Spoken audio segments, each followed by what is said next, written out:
Antara minta maaf sama memaafkan, mana yang lebih berat? Memaafkan. Kenapa gitu? Sebab kalau minta maaf memang kamu yang bikin salah. Kamu bikin salah, kamu minta maaf, sudah sewajarnya. Tapi memaafkan, bahkan di saat orang tersebut yang telah berbuat salah kepadamu tidak meminta maaf padamu, ini adalah sesuatu hal yang perlu perjuangan, perlu hati yang terdidik untuk bisa dan mampu memaafkan kesalahan orang. Bahkan di saat orang tersebut kayaknya kelihatannya nggak ada nyesel-nyeselnya. Dibutuhkan keluasan hati, dibutuhkan kelapangan hati, dibutuhkan keimanan tingkat tinggi untuk bisa memaafkan kesalahan orang yang berbuat salah kepadamu, bahkan di saat orang tersebut tidak datang meminta maaf, bahkan di saat orang tersebut sepertinya nyesel juga enggak, tapi kita harus maafkan. Apapun bentuk salah orang padamu, saya sarankan maafkanlah. Kan kesel saya ustazah. Ya, iya. Kan saya nyesek ustazah. Saya ngerti. Bu, karena hidup dan ada orang yang menyakitimu, kamu hidup dan ada orang yang membencimu, kamu hidup dan ada orang yang berbuat jahat kepadamu, itu adalah keniscayaan kehidupan. Gak ada ceritanya orang hidup disenengin sama semua orang. Gak ada ceritanya orang hidup umurnya panjang, semua orang sepakat sama dia, semua orang setuju sama dia, semua orang sayang sama dia, semua orang cinta sama dia. Gak ada ceritanya. Kata Imam Al-Syafi'i, ridwan nas ghayah la tudrak, disetujui sama semua orang, diridhoi semua orang, disayangi semua orang, apalagi dicintai semua orang. Ghayah la tudrak, cita-cita yang gak akan pernah kesampaian. Bahkan kepada manusia sempurna, sempurna akhlaknya, sempurna keindahannya, sempurna kepribadiannya, manusia yang kita rayakan maulidnya pada hari ini, manusia yang tak henti-henti kita agung-agungkan dalam hati kita, Allah tetap menjadikan keniscayaan itu terjadi. Nabi Muhammad ada yang benci? Banyak. Nabi Muhammad ada yang menyakiti? Banyak. Yang tidak terjadi kepada kita sebagai manusia biasa terjadi kepada baginda kita Nabi besar Muhammad sallallahu alaihi wasallam. Nabi Muhammad diusir, Nabi Muhammad dipukuli, Nabi Muhammad dicaci maki, Nabi Muhammad difitnah gila, Nabi Muhammad difitnah tukang sihir, Nabi Muhammad bahkan dilempari dengan batu. Nabi Muhammad diperlakukan sangat tidak adil oleh sebagian orang. Apa yang kemudian dilakukan baginda kita Nabi besar Muhammad? In udhiya ya'fu wa la yu'aqib wa in khusima yasmut wa la yujawib. Nabi Muhammad, in udhi, ketika disakiti, ya'fu, beliau selalu memaafkan. Wala yu'aqib, tidak pernah membalas keburukan dengan keburukan, gak pernah. Tapi Nabi kalau dibaikin sama orang, innahu kana yaqbalul hadiyah wa yukafi'uha. Nabi kalau dibuat baik sama orang, kalau ada yang berbuat kebaikan kepada Nabi Muhammad, Nabi menerima hadiah tersebut dan membalasnya, bahkan seringkali dengan balasan yang lebih daripada kebaikan orang yang berbuat baik tersebut. Tapi kalau disakitin, Nabi memaafkan dan tidak pernah membalas. In khusim, ketika Nabi dicaci, ketika Nabi dimaki, ketika Nabi dihujat, apalagi sekedar disindir, yasmut, Nabi Muhammad selalu diam, wala yujawib, dan tidak pernah mau menjawabnya. Padahal Nabi itu dijahatin orang gak pantas. Dari apa Nabi dijahatin orang? Nabi gak pernah ngomong yang gak bagus tentang siapapun. Nabi Muhammad gak pernah berkata kasar kepada siapapun. Nabi Muhammad gak pernah berbuat jahat kepada siapapun. Segitu aja Nabi Muhammad banyak yang melakukan hal yang semacam itu. Apalagi kita, Bu, kita sih kalau dijahatin orang, sebelum kita bilang maafin aja, saya adalah orang yang terzolimi, tapi saya berusaha untuk memaafkan. Sebelum kamu berpikir semacam itu, pikirin dulu aja, jangan-jangan ini adalah teguran Allah karena selama ini saya pernah atau bahkan sering melakukan hal tersebut kepada orang lain. Kita kan suka bilang begini, saya nggak akan jawab, saya nggak akan balas, biarkan Allah yang membalas. Karma itu nyata. Ada tuh yang kalau dijahatin, dizalimin, dia berpikir seperti itu, saya nggak akan bales sih, biarin Allah aja yang bales. Kalau kamu yakin bahwa segala sesuatu ada balasannya, bukankah bisa jadi yang terjadi kepadamu sekarang adalah balasan atas apa yang telah kamu lakukan di masa lalu? Kamu dijahatin orang, kamu ditipu orang, kamu dihianati orang, ingat-ingat, bisa jadi kamu pun pernah berbuat hal yang sama di masa lalu kepada orang lain. Bukankah balasan Allah itu nyata? Bukankah seperti katamu, karma itu ada, hal jazaul ihsan, kata Allah, illal ihsan. Tidak ada balasan kebaikan melainkan kebaikan juga, kata Nabi Muhammad, kama tadin tudan, seperti mana kamu berbuat, seperti itu pula lah kamu akan dibalas.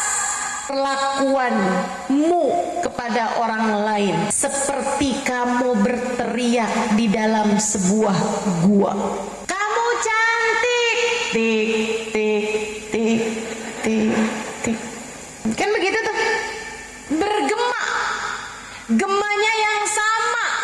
Perlakuan orang kepadamu hanyalah pantulan dari perlakuanmu sendiri kepada orang lain. Ayolah, kenapa sulit bagimu untuk memberi maaf jika itu bahkan merupakan gema dari suaramu sendiri? Bagaimana mungkin kamu sulit memaafkan kesalahan orang lain jika itu bahkan merupakan pantulan dari cerminan dirimu sendiri? Maafkan, maafkan. Urusan memaafkan ini kalau saya pikir-pikir bukan urusan antara kamu sama orang itu. Urusan memaafkan kesalahan orang lain lebih kepada urusanmu dengan dirimu sendiri. Kenapa? Yuk kita bahas. Urusanmu sekali lagi nih mohon difahami, didengarkan sambil mikir. Saudariku sekalian yang saya muliakan, kenapa kita perlu memaafkan? Dan seperti mana yang saya bilang tadi, kenapa kalau menurut saya urusan memaafkan ini bukan urusan antaramu dengan orang tersebut, tapi urusan antaramu dengan dirimu sendiri. Karenanya kalau saya bisa bilang padamu, sayangi dirimu, maafkanlah kesalahan siapapun padamu. Saya nggak bilang sayangilah dia, kasihanilah dia, maafkan dia. Enggak. Urusan orang tersebut biarin dia dah. Tapi saya mau sampaikan kepadamu, karena saya kesian sama kamu, karena saya sayang sama kamu. Kamu sama seperti saya, umat Nabi Muhammad sallallahu alaihi wasallam, yang kepengen di hari akhirat nanti bisa ada di belakangnya Nabi Muhammad. Kamu sama seperti saya, umat Nabi Muhammad, yang kepengen di hari akhirat nanti mata kita bisa jumpa dengan Nabi Muhammad. Kamu sama seperti saya. Nyesek rasanya tiap hari hanya bisa dengar nama Nabi Muhammad, cerita Nabi Muhammad. Atau seperti saya, tiap hari hanya bisa cerita tentang Nabi Muhammad tanpa bisa benar-benar berjumpa dengan Nabi Muhammad. Cukup biar pada selamat di akhiratnya, biar pada bisa ketemu sama Nabi Muhammad di akhiratnya, biar ada dalam rombongan Nabi Muhammad di akhiratnya. Simak baik-baik ucapan saya, maafkan siapapun yang pernah berbuat salah padamu, biar selamat kita. Agar selamat kita di akhirat, agar selamat kita di kuburan, agar selamat kita di mahsyar, agar selamat kita di hari pembalasan, agar selamat kita di hari timbangan amal, agar selamat kita sampai bisa masuk dalam surga Allah Subhanahu wa ta'ala. Maafkanlah siapapun yang pernah berbuat salah kepadamu. Maafkan. Kadang masih berat nih ustazah, caranya gimana ya? Yuk kita bahas satu-satu. Yang pertama, maafkan agar hatimu damai. Karena menyimpan dendam di dalam hati hanya akan membuat hatimu semakin sesak. Percaya saya, kamu kalau nyimpen dendam, permusuhan dalam hati, hanya akan bikin hatimu tambah susah bahagianya. Karenanya, atas nama cinta, kusampaikan padamu, biar hidupmu bahagia, maafkan siapapun yang berbuat salah padamu. Dek, nak, nek, nyimpen dendam, permusuhan dalam hati, kebencian dalam hati kayak gini. Kamu ceritanya mau masuk rumah, tahu-tahu di depan pintu rumahmu ada seonggok kotoran sapi. Kamu marah. Siapa nih taruh kotoran sapi di sini? Awas aja, liatin.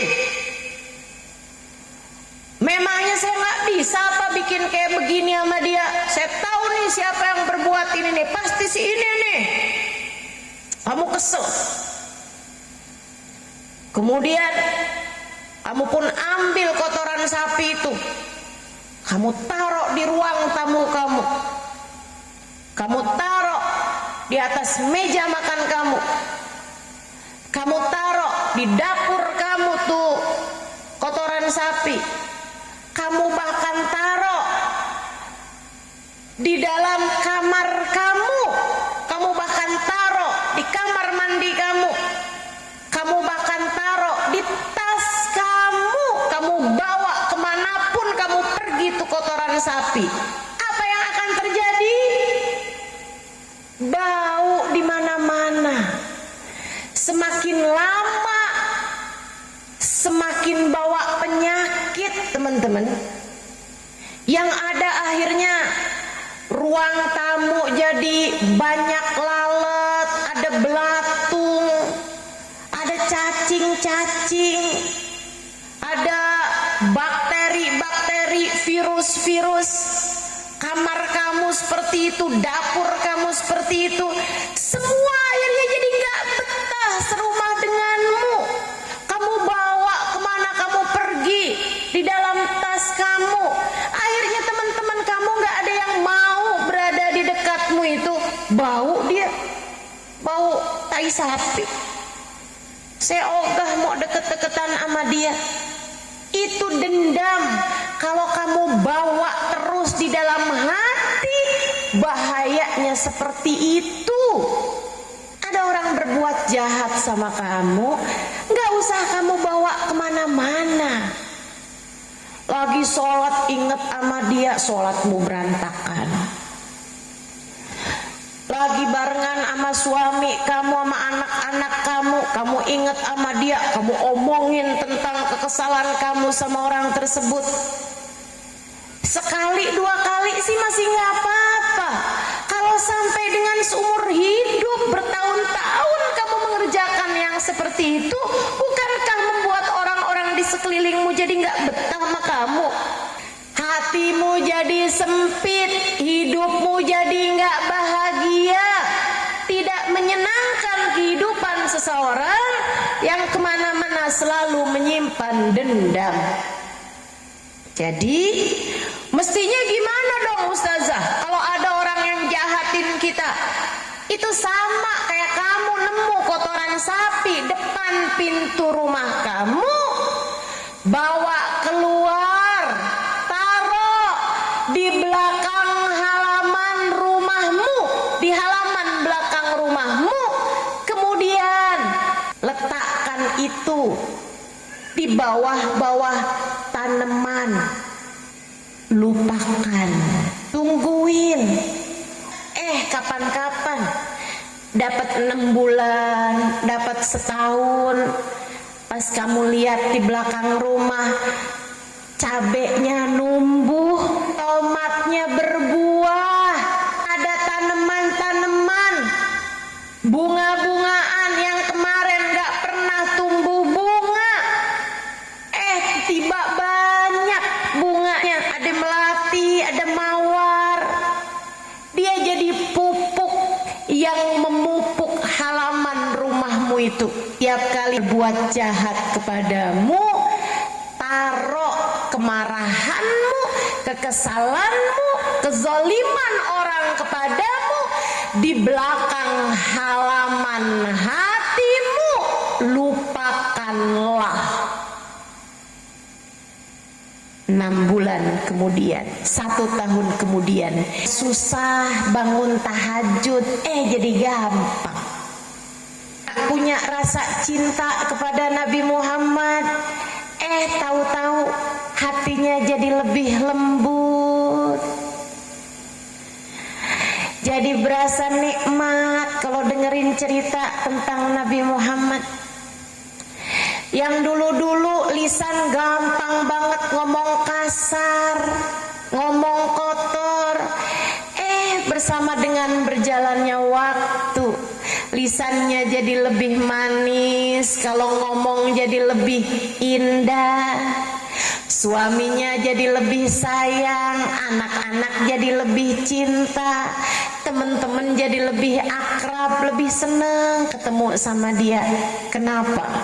Sebab semua kotoran-kotoran sapi yang bergeletakan di pintu rumahmu selalu kamu buang di halaman belakang rumahmu. Maafkan agar hidupmu lebih bahagia. Maafkan agar hatimu lebih damai. Lupakan kesalahan orang kepadamu. Dengan begitu hidupmu jadi jauh lebih menyenangkan. Sayangi dirimu, sayangi hidupmu. Kita nggak hidup di dunia dua kali. Nggak ada siapapun di antara kita yang punya nyawa cadangan. Semua dari kita hanya akan menjalani kehidupan di atas muka bumi ini hanya sekali. Sayangi hidupmu, jangan biarkan hidup yang sekali itu menjadikanmu kemudian penuh dengan dendam, penuh dengan kebusukan, penuh dengan hal-hal yang tidak menyenangkan. Gimana? Setuju buat maafin? Tapi kan kesel Ustazah. Kalau salahnya kecil mah bisa tuh Ustazah. Masalahnya dia pelakor. Masalahnya dia rebut suami saya Ustazah. Kagak ada tuh sebenarnya perebut laki orang, nggak ada Bu. Emang dianya juga kali mau direbut. Itu dia Ustazah. Saya dendamnya tuh sama dua-duanya lah. Masya Allah, Masya Allah. Maafkan agar hatimu lebih bahagia, hidupmu lebih damai. Belum cukup nih Ustazah kayaknya. Ininya Ustazah nih. Oke, baiklah, saya kasih yang lebih paten. Yang tadi generik. Yang tadi obatnya generik nih ya. Nah, yang sekarang lebih paten nih, biasanya lebih mempan. Bu, kamu harus maafkan. Biar kenapa Ustazah? Nih dengerin saya. Kamu harus maafkan siapapun yang pernah berbuat salah kepadamu agar ibadahmu diterima sama Allah. Emang apa kaitannya? Kan itu kepadanya. Man amma qauman wa hum lahu karihun. Yang jadi pejabat tapi dibenci sama rakyat, sholatnya tidak terangkat satu jengkal pun dari atas kepalanya. Kenapa gitu? Ngeri bener saya. Sholatnya nggak keangkat satu jengkal dari atas kepala. Ya Allah, serem bener. Itu satu. Yang kedua, ibu-ibu saudaraku sekalian yang saya muliakan, imra'atun batat wa zawjuha 'alaiha sakhit. Seorang istri yang tidak diridhoi oleh suaminya. Makanya Bu, Ustazah saya kepengen pergi ngaji majelis Ustazah, tapi suami saya nggak ridho. Apa yang harus saya lakukan? Jangan pergi. Ibu tahu Nabi Yunus waktu lagi ikutan kapal laut yang beliau naiki untuk menyeberangkan beliau ke negara yang lain, ke kaum yang lain, itu kan kapalnya oleng, terjadi badai padahal bukan pada waktunya. Nah, kodanya langsung ngasih pengumuman. Dia bilang ini kapal sekarang ini bukan lagi musimnya badai, bukan lagi waktunya badai, dan bukan di daerah yang biasa terjadi badai. Tapi kok terjadi badai sekarang nih sampai mengguncang-guncangkan kapal kita. Ini terjadi seperti ini karena pasti ada penumpang di sini yang budak kabur dari tuannya, atau istri minggat dari suaminya, atau anak lari dari orang tuanya. Bu, jangan ada yang hadir ngaji suaminya nggak ridho. Saya takut ntar ada badai ini diantara kita. Imra'atun batat wa zawjuha 'alaiha sakhit. Salatmu nggak akan diterima Allah sampai suamimu ridho kepadamu. Habis gimana ya ustazah? Dia tuh emang udah berkali-kali juga. Jadinya ya udahlah, saya udah sakit hati sama suami saya. Bu, mohon maaf nih ya Bu ya, mohon maaf. Kalau kamu bercerai sekalian itu udah nggak jadi suami kamu lagi. Tapi selagi kamu istrinya, kunci surgamu berada di tangannya. Minta ridho sama suamimu. Jangan sampai bikin hatinya sakit. Jangan sampai dia nggak ridho kepadamu. Takutnya kunci surgamu dia telan. Susah ntar dapetinnya lagi. Gimana tuh? Ibu-ibu sekalian, yang terakhir kata Nabi Muhammad, yang sholatnya nggak akan diterima sama Allah SWT. Satu, pemimpin zalim yang dibenci sama rakyatnya. Dua, istri yang tidak mendapatkan keridhaan suaminya. Yang ketiga, ikhwan mutasariman, dua orang yang sedang saling tidak akuran. Seorang yang menyimpan dendam, alladzi bainahu wa baina akhihil mu'min syahna. Seseorang yang di hatinya menyimpan dendam dan permusuhan terhadap satu saja orang dari hamba Allah Subhanahu wa taala yang beriman. Hati-hati. Hati-hati. Kamu selagi belum memaafkan, sholatmu enggak akan diterima sama Allah. Karenanya sayangi dirimu, maafkan kesalahan siapapun yang pernah berbuat zalim menjahatimu itu. Udah maafin aja. Urusannya bukan kesian sama dia, kesian sama kamu. Kamu sholat nggak diterima, kamu puasa cuman lapar haus saja. Malam-malam kamu sholat tahajud cuman ngantuknya doang, nggak diterima sama Allah Subhanahu wa taala. Kamu doa tengadang tangan dengan sungguh-sungguh, Allah Subhanahu wa taala tidak berkenan untuk mendengarkan apalagi mengijabah doa-doamu itu. Ustaz, tapi kan katanya doanya orang yang zolim itu kan, yang terzolimi, tidak ada perantara antara dia sama langitnya Allah Subhanahu wa taala.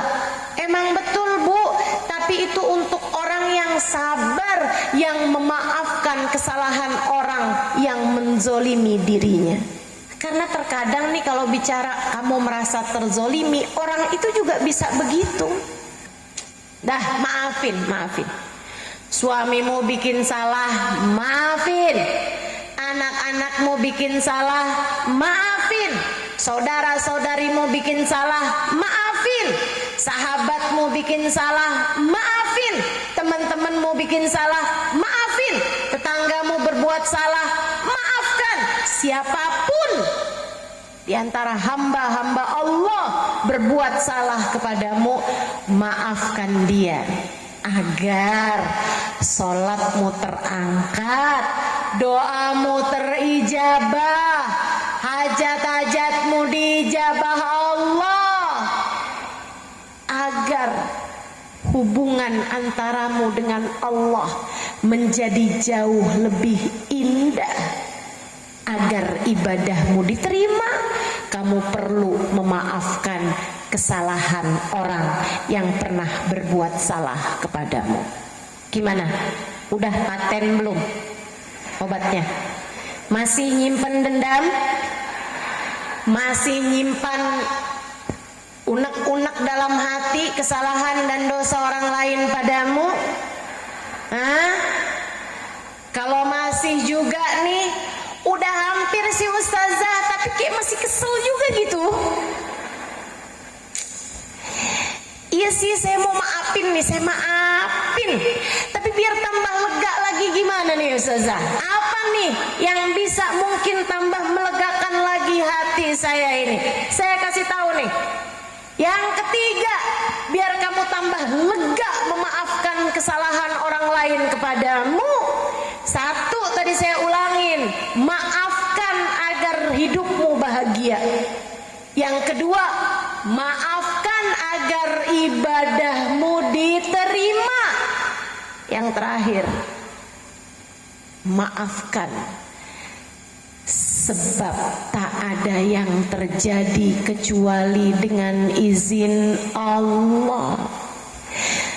Maafkan sebab semua manusia adalah hambanya Allah. Yang terjadi kepadamu tak akan terjadi tanpa kehendak Allah. Kamu tidak mau memaafkan kesalahan hamba Allah, seolah kamu tidak terima dengan keputusan Allah. Semuanya datangnya dari Allah, Bu. Semuanya adalah keputusan Allah, Dek. Bagaimana mungkin kamu tidak mau memaafkan kesalahan jika itu semuanya bersumber dari Allah Subhanahu wa ta'ala, yang beradab terhadap keputusan Allah? Milikilah akhlak untuk bisa menjadi hamba yang tawadhu. Tidak bisa terjadi apapun kecuali dengan kehendak Allah. Dia menipu saya, Ustazah. Iya, saya tahu kamu kesel, kamu sakit hati, tapi tidak akan terjadi kecuali dengan takdir Allah. Yang kehendaki adalah yang terbaik. Maksud Ustazah, saya ditipu orang ini dari Allah, Ustazah. Iya. Tapi kok masa Allah berbuat jahat kepada saya, Ustazah? Bu, dalam setiap takdir buruk yang kamu rasakan, di sana terdapat makna kasih sayang Allah untuk membuatmu menjadi hamba yang tawadhu, untuk membuatmu menjadi hamba yang tidak sombong. Kalau semua orang sayang semua sama kamu, dari mana kamu belajar kesabaran? Kalau di atas muka bumi ini tak ada yang pernah berbuat jahat kepadamu, dari mana kamu bisa mendapatkan pahala memaafkan? Dari mana kamu bisa punya akhlakul karimah? Ketika dijahati, ia mampu memaafkannya. Semua datangnya dari Allah. Kalau kamu paham itu, ketika ada orang lain berkata kasar padamu, kamu lihatnya dari Allah juga. Tunggu dulu nih, apa nih? Allah kepengen saya belajar apa nih?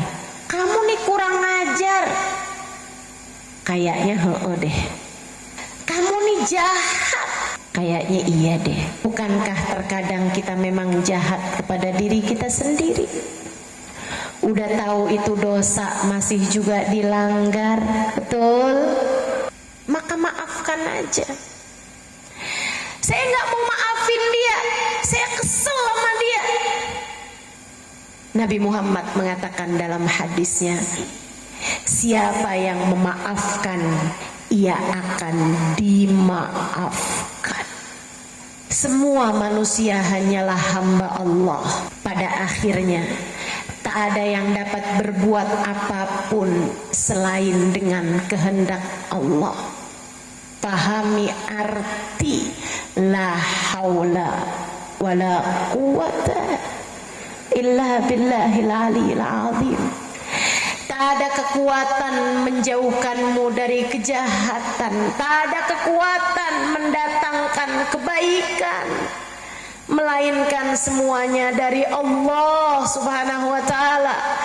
Fahami arti la mani' lima a'tait wa la mu'ti lima mana'at wa la rada lima qadait wa la yanfa'u dal jaddi minkal jadd.